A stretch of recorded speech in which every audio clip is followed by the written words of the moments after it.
ভোর রাত্রে যখন সাহরি খাইতে উঠবেন, সাহরি খাওয়ার পর ফজরের আজানের আগে আপনি 10 মিনিট 5 মিনিট একটু আল্লাহর কাছে কেবলামুখী হয়ে হাত তুলে রুমের লাইটটা বন্ধ করে একটু আল্লাহর সাথে কথা বলবেন।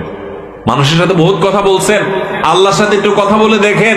আল্লাহর সাথে কথা বলার স্বাদ আছে ভাই, অনেকে জীবনে একবারও এই স্বাদ পান নাই। একটু কথা বলে দেখেন।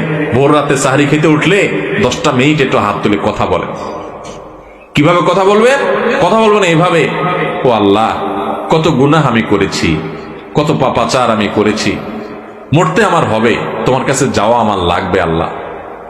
শয়তানের প্ররোচনা করেছি, এই রমজান মাস তুমি কত মানুষকে মাফ করে দাও।